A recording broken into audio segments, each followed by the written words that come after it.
मैं और एक जानकारी दूं आपको कि जब ईस्ट इंडिया कंपनी भारत में थी तो भारत का जो कुल निर्यात दुनिया में होता था उसका 3.6% ईस्ट इंडिया कंपनी किया करती थी। अब हमारे देश का जो कुल निर्यात दुनिया के देशों में होता है उसका 5.52% निर्यात ही विदेशी कंपनियां करती हैं, जबकि उनकी संख्या 5000 से ज़्यादा हो चुकी है।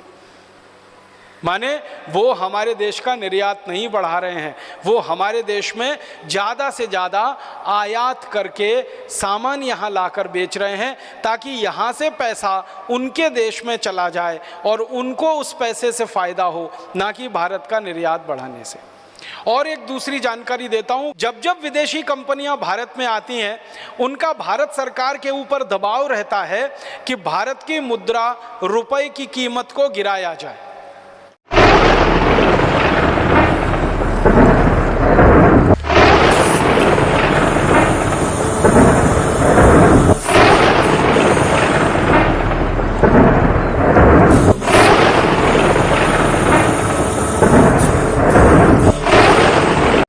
मैं आपको पुरानी एक जानकारी देता हूं, जब हम आज़ाद हुए 15 अगस्त 1947 को, तो हमारी जो मुद्रा है जिसको हम रुपया कहते हैं और अमेरिका की मुद्रा जो डॉलर है वो दोनों बराबर थे। 1 रुपया 1 डॉलर के बराबर था 15 अगस्त 1947 को। और हमारा जो रुपया है और स्टर्लिंग पाउंड है ब्रिटेन का वो भी बराबर था, 1 रुपया 1 स्टर्लिंग पाउंड। फ्रांस की एक मुद्रा है उसका नाम है फ्रैंक, तो भारत का 1 रुपया और फ्रैंक बराबर था। जर्मनी की उस समय एक मुद्रा चलती थी ड्यूशमार्क, तो ड्यूशमार्क 1 और भारत का 1 रुपया बराबर था। माने दुनिया के 4 प्रमुख देशों की एक एक मुद्रा का भारत के रुपए के साथ तुलना किया जाए तो बराबर था। शास्त्री जी जब प्रधानमंत्री बने तो 2-2.5 साल तक एक भी विदेशी कंपनी नहीं आई, क्योंकि शास्त्री जी की नीति थी स्वदेशी की नीति। वो करीब 18 महीने इस देश में प्रधानमंत्री रहे। 18 महीने में उन्होंने कभी भी किसी विदेशी कंपनी को इस देश में नहीं आने दिया। एक और प्रधानमंत्री हुए इस देश में, मोरारजी देसाई, जिन्होंने एक भी विदेशी कंपनी को भारत में आने नहीं दिया। वो तो ऐसे अद्भुत प्रधानमंत्री थे जिन्होंने विदेशी कंपनियों को भारत से भगा दिया, ऐसे प्रधानमंत्री थे। श्री मोरारजी देसाई जब प्रधानमंत्री बने थे ना, उस समय कोका कोला नाम की अमेरिका की कंपनी भारत में बहुत बड़ा व्यापार करती थी। मोरारजी देसाई के उद्योग मंत्री हुआ करते थे जॉर्ज फर्नांडीज। तो जॉर्ज फर्नांडीज ने कोका कोला कंपनी को एक नोटिस दिया था। वो नोटिस में उन्होंने लिखा कि या तो आप तुरंत भारत छोड़ दीजिए, नहीं तो हम आपकी पूरी संपत्ति का राष्ट्रीयकरण कर देंगे, माने आपको पूरा भारत में मिला देंगे, माने कोका कोला की सारी संपत्ति भारत की हो जाएगी। तो कोका कोला कंपनी डर गई, भारत छोड़ के भाग गई। इसी तरह से एक अमेरिकन कंपनी को भगाया उन्होंने, उसका नाम था IBM, और एक अमेरिकन कंपनी को भगाया ICL। ऐसी कई विदेशी कंपनियों को भगाने वाले एकमात्र प्रधानमंत्री थे मोरारजी देसाई और एकमात्र उद्योग मंत्री थे जॉर्ज फर्नांडीज। अब क्या हुआ, जिन जिन कंपनियों को भगाया था मोरारजी भाई देसाई ने और जॉर्ज फर्नांडीज ने, वो फिर से घुस गई इस देश में। कोका कोला फिर से आ गई, IBM फिर से आ गई, ICL फिर से आ गई और हजारों दूसरी कंपनियों को लेके आ गई।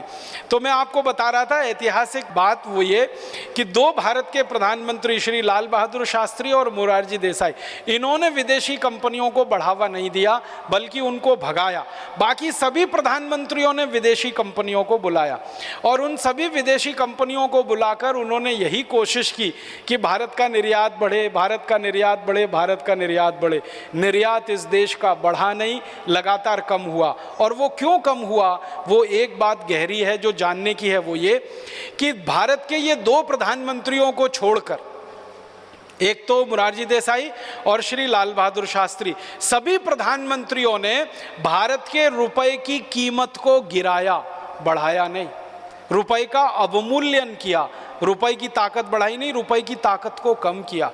अब कीमत गिरते गिरते गिरते गिरते आ गई है 50 रुपए 1 डॉलर। अब आप सोचिए कि 1947 में 1 रुपया 1 डॉलर, अब 2009 में 50 रुपया 1 डॉलर। इसका मतलब क्या है, 1947 में अगर हम अमेरिका को 1 रुपए की चीज निर्यात करेंगे तो हमारी आमदनी होगी 1 डॉलर। अब 2009 में हमें अमेरिका को 50 रुपए की चीज निर्यात करनी पड़ेगी, तब आमदनी होगी 1 डॉलर। माने जितनी चीज 1947 में बेचकर हम 1 डॉलर कमाते थे, अब उससे 50 गुना ज्यादा चीज बेचनी पड़ेगी, तब हमें 1 डॉलर मिलेगा। इसका माने निर्यात की मात्रा हम कितनी भी बढ़ाते चले जाएं, लेकिन निर्यात की आमदनी हमारी हमेशा कम और कम और कम ही होती जाएगी, क्योंकि रुपए की कीमत डॉलर की तुलना में गिरती चली जाएगी। तो हमको जो गहराई से बात समझनी है वो ये कि विदेशी कंपनियों के आने के बाद सरकार जो रुपए का अवमूल्यन कर देती है, उसके कारण निर्यात लगातार गिरता जाता है। तो कोई भी विदेशी कंपनी कितनी भी ताकत भी लगाएगी तो भी निर्यात बढ़ेगा नहीं, और वो वैसे भी कोई ताकत नहीं लगाने वाले इस देश का निर्यात बढ़ाने के लिए। तो हमारे दिमाग में ये स्पष्टता हो जानी चाहिए कि विदेशी कंपनियों के आने से बिल्कुल निर्यात नहीं बढ़ता है, बल्कि निर्यात तो हमारी अपनी ताकत से बढ़ता है।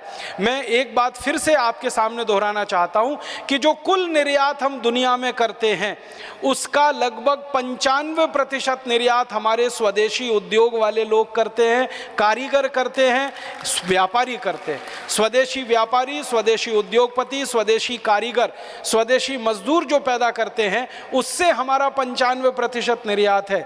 विदेशी कंपनियां तो मुश्किल से 5% निर्यात हमारा करती हैं, इसलिए वो निर्यात बढ़ाने के लिए भारत में कभी नहीं आते। अब और एक तीसरा तर्क है कि विदेशी कंपनी आती है तो हाई टेक आता है इस देश में, टेक्नोलॉजी आती है, और टेक्नोलॉजी आएगी तो देश को तरक्की होगी, विकास होगा। तो तकनीकी लाने के लिए विदेशी कंपनियों को बुलाया जाता है।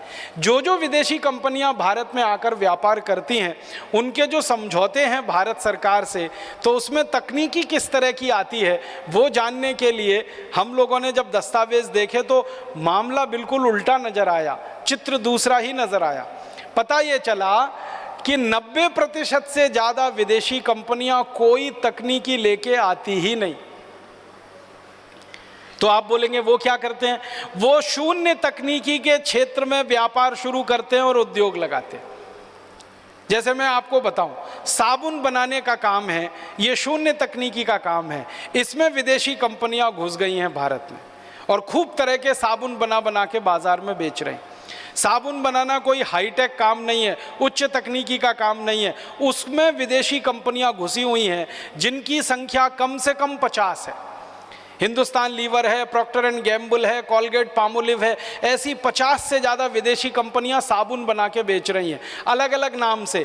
Life boy, Lux, Liril, Rexona, Pears, Camay, Palmolive, Dove, Johnson and Johnson baby soap वगैरह वगैरह, ये सब साबुन विदेशी कंपनियों के हैं। इसमें कोई टेक्नोलॉजी नहीं है। आप मुझे बताइए, आलू से चिप्स बनाना कौन नहीं जानता इस देश में? कौन सा ऐसा परिवार है जिस परिवार की माँ या बहन या बेटी आलू से चिप्स नहीं बना सकती? और उसको बनाने के लिए अमेरिका से कंपनी आई है पेप्सी कोला, वो चिप्स बना के बेचती है। टमाटर से चटनी बनाना ऐसा कौन सा हाईटेक काम है जिसको हमारे घर में कोई नहीं कर सके? और टमाटर की चटनी बनाकर बेचने के लिए हमारे देश में विदेशी कंपनी है। इसी तरह से आम का अचार डालना कौन सी ऐसी खास बात है जिसके लिए विदेशी कंपनी की ज़रूरत है? विशाखापट्टनम में मैं व्याख्यान देने गया था 3 साल पहले, तो जिस सज्जन के घर में मैंने खाना खाया था उन्होंने 20 साल पुराना आम का अचार मुझे खिलाया था। तो वो लगता था कि ये 20 साल सुरक्षित कैसे है। तो मैंने बार बार पूछा तो उन्होंने कहा कुछ साधारण सी बात है, तेल डाला है, फिर मेथी दाना डाला है, फिर उसमें और रसोई घर में उपलब्ध जो आयुर्वेदिक चीज़ें हैं वो डाली हैं, उसी से 20 साल सुरक्षित है। विदेशी कंपनी को तो उतनी सुरक्षा हो ही नहीं पाती, वो तो 2-3 साल में ही उनका आम का अचार खराब हो जाता है। और ज़्यादातर विदेशी कंपनियों के आम के अचार के पैकेट पर लिखा रहता है कि 3 महीने से 6 महीने में खा के इसको ख़त्म कर दीजिए, नहीं तो बेकार हो जाए। कौन सी टेक्नोलॉजी उनके पास है जो आम का अचार बेच रहे हैं, या बोतल में पानी भर के यहाँ बेच रहे हैं, या जूते चप्पल बनाकर बेच रहे हैं, या डबल रोटी पाव रोटी बनाकर, या बिस्किट बनाकर, या ट्रॉफी चॉकलेट बनाकर। ये सब शून्य तकनीकी के सामान हैं, इनमें कोई हाई टेक्नोलॉजी नहीं है। और 90% से ज़्यादा विदेशी कंपनियां इसी क्षेत्र में घुसी हुई हैं, उत्पादन और व्यापार। मैं आपको नाम लेके बताता हूँ। एक बड़ी विदेशी कंपनी है जिसका नाम है बाटा। बाटा की मैंने सभी बैलेंस शीट देखी जो भारत सरकार के साथ इन्होंने हस्ताक्षर किए हैं, इनके जो MOUs हैं, उनमें इन्होंने जो टेक्नोलॉजी लाने की बात कही है वो क्या, जूते बनाने की टेक्नोलॉजी, मोजा आप समझते हैं, जूते के अंदर आप पाँव में पहनते हैं उसको बनाने का, कपड़े बनाना हमको नहीं आता क्या, हज़ारों साल से भारत कपड़े का उत्पादन कर रहा है, दूसरों को दे रहा है, तो वो कहते हैं हम कपड़े बना कर देंगे, चमड़े के थैले, चमड़े के पर्स, वॉलेट वगैरह आदि आदि, तो ये बाटा कंपनी बनाती है। इसमें एक भी सामान हाईटेक नहीं है।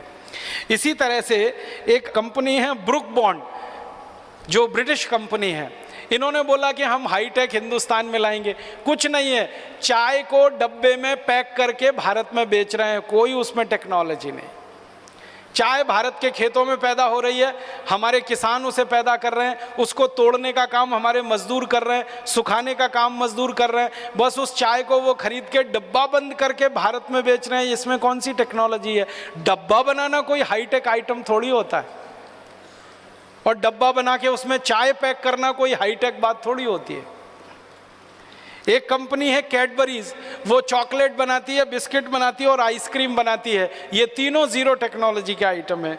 फिर एक कंपनी है कॉलगेट पामोलिव, ये टूथपेस्ट बनाती है, टूथब्रश बनाती है, टूथ पाउडर है, साबुन है, शेविंग क्रीम है, ये सब जीरो टेक्नोलॉजी के आइटम है। फिर एक अमेरिकन कंपनी है कॉर्न प्रोडक्ट्स, वो भारत में दही बना के बेचती है। अब बताओ, दही बना के विदेशी कंपनी बेचे और वो कहें ये हाईटेक आइटम है। हम में से किसको नहीं आता दही बनाना? और हमारा दही तो विदेशी कंपनी से अच्छा होता है। विदेशी कंपनी का दही कैसा होता है? आप में से कभी कोई अमेरिका अगर गए हों या यूरोप गए हों तो वहाँ दही के लिए पाउडर आता है, उस पाउडर को पानी में घोल के पी जाते हैं। ना वो दही होता है, ना ताक होती है, ना मज्जिगे होता है, ना दही होता है, ना तक्रम होता, ना दही होता, वो बीच की कोई चीज़ होती है, उसमें कुछ भी मज़ा नहीं आता पीने में।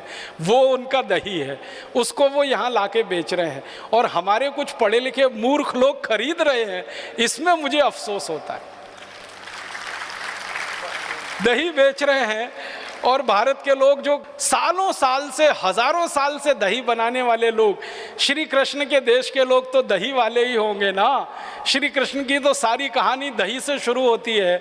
अब श्री कृष्ण के देश के लोग दही बनाने के लिए विदेशी कंपनी को बुलाएं तो ये तो श्री कृष्ण का अपमान है। एक कंपनी है हमारे देश में, वो सौंदर्य प्रसाधन की चीज़ें बेचती है, ड्यूफार उसका नाम है, कोई उसमें हाईटेक नहीं है। इसी तरह से फिस्कर्स है, फन स्कूल है, जनरल इलेक्ट्रिक है, जॉफ्री मैनर्स है, ग्लेक्सको है, गॉडफ्रे फिलिप्स है। ऐसी हमारे देश में एक दो नहीं हज़ारों कंपनियां हैं जिनकी लिस्ट है पूरी, जो शून्य तकनीकी के सामान ही बनाकर बेच रही हैं, कोई हाईटेक सामान नहीं।